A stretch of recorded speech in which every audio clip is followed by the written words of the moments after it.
বেলা হয়ে গেছে, এখন উঠোন ঝাড় দেওয়া হয়নি। কাল থেকে ভোরে উঠে উঠোন ঝাড় দিবা।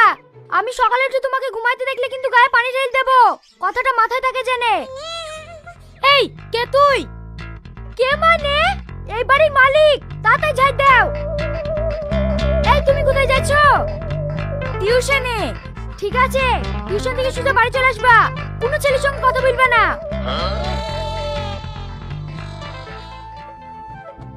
সত্যি দোষ, তোকে আজ 12 বছর পর কাছে পেয়ে আমার যে কি আনন্দ হয়েছে তোকে বলে বোঝাতে পারবো না।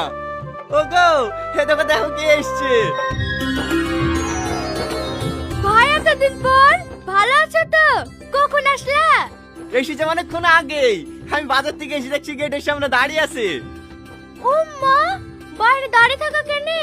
ভেতরে ঢুকে পড়বা। ওই যে মেইল লেগে যখন থেকে গাড়িতে উঠেছে তখন থেকে একভাবে বইলেই আসছে, হ্যাঁ আগে আমি কি সারপ্রাইজ দেবো তারপরে তোমরা ঢুকবা। এইটা তোমার মেয়ে? হ্যাঁ। আরে মা থাক থাক, আমার সাথে দুষ্টুমি করা না। পড়াশোনা শেষ করে বিদেশ থেকে কবে বাড়ি এসছো? পরশুদিন। জানো বোন, বাড়ি পৌঁছে তোমাদের কথা বলতে লেগেছে। সেই ছোটবেলায় খালা খালুকে দেখিছি, চলো মা একবার ঘুরে আসি কি ওর লেগে তো এত তাড়াতাড়ি আসা। আমাদের বৌমা আমাদের উপর মায়া থাকবে না তো তোমাদের উপর মায়া থাকবে নাকি? চলো মা, আর তোমাকে মায়ের বাড়ি যেতে দেবো না, এবারে একবার বিয়ের কাজে সেরেই ফেলবো। বোন বাবু কোথায় গেছে? মাকে বইলেরা দেখেছে। ও, সেই ছোটবেলায় দেখিছি বাবুকে, এখন দেখতে কেমন হয়েছে?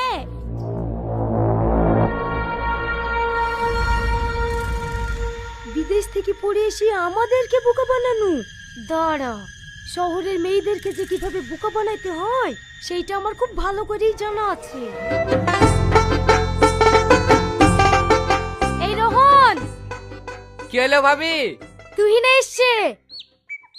তুই না এসে তো আমি কি করব? কোন তুই না?